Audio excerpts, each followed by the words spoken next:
GAL News 8 Storm Team forecast with meteorologist TJ Springer.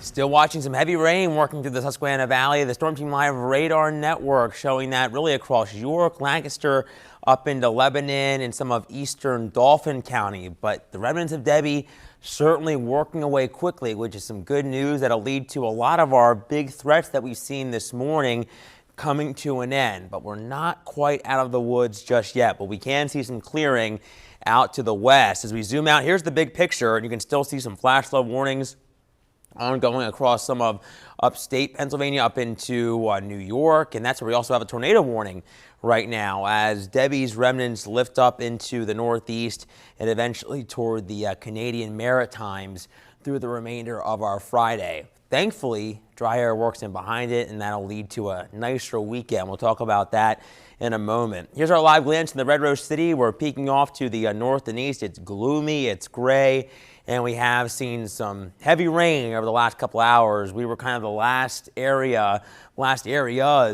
really in the viewing area to get in on some of that heavier rain, as many other locales, especially west, have been dealing with it all morning long.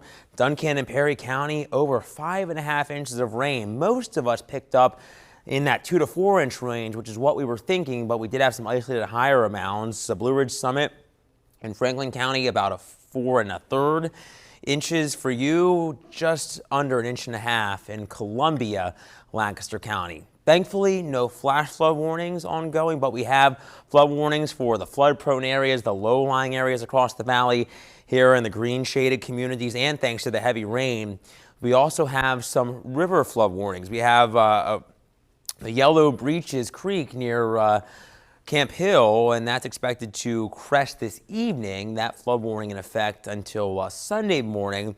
That's really, at least at the moment, the only more swollen waterway that is under a flood warning, river flood warning, but we will have to watch if any of our other waterways can get up closer to flood stage. Now, as we head through the remainder of the day, I think we'll see these flood watches get canceled. Currently, they are in effect until 6 p.m. across most of the valley, now excluding Franklin County, but I do think we could get these trimmed just a bit sooner. The same with our tornado watches. That threat is quickly ending.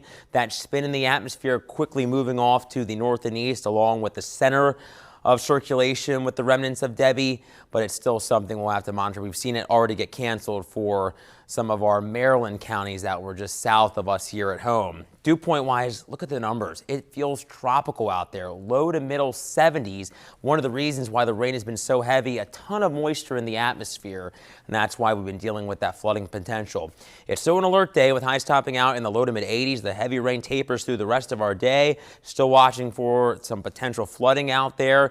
We clear tonight. The humidity starts to drop off as we tap into some drier air with lows in the middle 60s to near 70.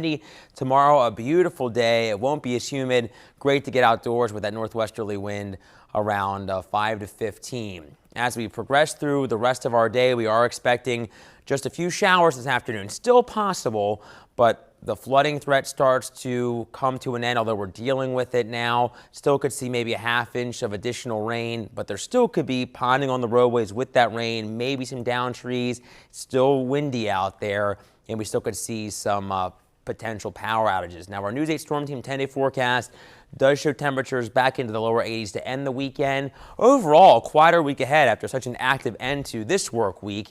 We're back into the middle 80s as we head through the latter half of it, becoming a little bit stickier, but I think our next big chance of rain, even that doesn't look super impressive, Brian, is early next weekend. All right, thank you, TJ.